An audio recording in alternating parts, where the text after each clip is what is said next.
talking about college with a service dog. You may have already seen my previous video about bringing a service dog to school, some tips and tricks that might be helpful. Some of that stuff is going to be the same in this video, but I'm going to talk more about my personal experience when I brought my dog to school. So, I just finished my freshman year of college. My dog did come with me the whole time, so I'm going to tell y'all how that all worked. Okay, so before we even brought Dallas to school, we called the school and they directed us to disability services.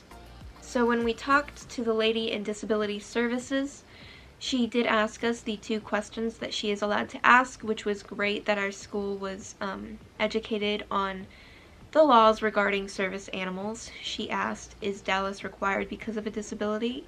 And what work has Dallas been trained to perform to mitigate my disability? We also talked to her a little bit about my different disabilities, and she was able to come up with some different accommodations that helped me out so much this year, or last year. But yeah.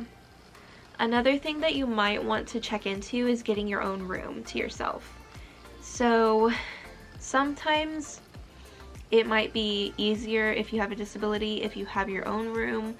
You know, like for me, I have to go to bed really early, and if I don't get enough sleep, I tend to get sick.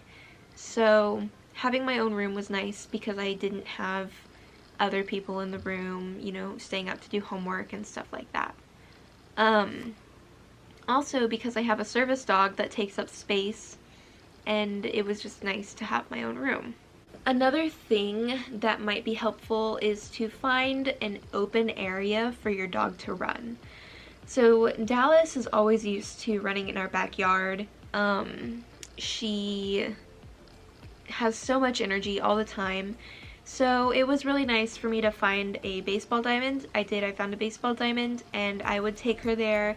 I would have one of those chuck it balls and I would throw it for her, and she could run for 30 minutes and get all her energy out while I brought a chair and I sat and just listened to an audiobook. So it was a great way for her to get all of her energy out, and for me to kind of have a brain break from sitting in my room doing homework all day. Another thing that would be helpful is to have scheduled potty breaks. If your dog knows how to go potty on command, that would be amazing. Unfortunately, Dallas doesn't go potty on command, so having the scheduled bathroom breaks was very helpful so that I could get her body in a routine.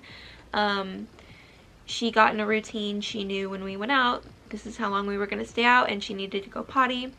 Having a designated potty spot also helps, because I find that when I take Dallas to the same spot, she tends to go quicker than if I would take her to a completely different spot. She likes to sniff around and explore the new area.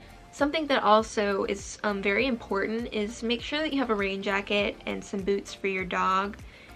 It does, you know, throughout the year, it rains, it snows, you get bad weather, and you still have to take your dog outside.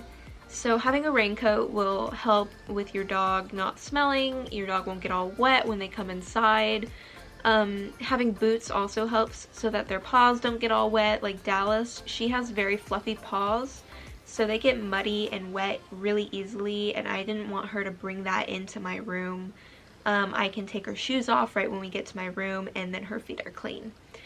It also helps if it's snowing. Sometimes they put salt on the ground, and the salt can cut your dog's feet, and it also can chemically burn their feet, so you want to be careful there too. Along with that, you also want to have some warm clothes for yourself. Make sure you have an umbrella, make sure you have a nice warm coat if it gets cold where you live, because sometimes you will find that you do have to stand out there for quite a while. When it snows, Dallas she likes to play in the snow. You know, I'm freezing, I want to go inside, and then she's just jumping around playing in the snow, and people are like videotaping as they walk by because she looks like a fool. But yeah, keep warm. Another thing that would be helpful is to have some toys in your dorm room. Have some bones, maybe a Kong or a snuffle mat for your dog to, you know, have something to do while you're sitting there. I mean, I found that I've sat down and I did homework for hours straight and my dog's just in my dorm room, and if she does have a toy or something, it can kind of keep her mind a little bit more stimulated so that she's not getting bored to death. So that was very helpful. My last word of advice, which you probably heard in my last video, is to be very strict on your rules.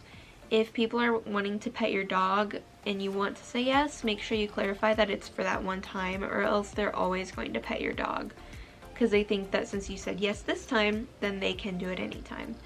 But yeah, that is about it. That is my advice. That was my experience. So I hope this helped. I hope you maybe feel a little less nervous about bringing your dog to college. So thank you for watching. Bye!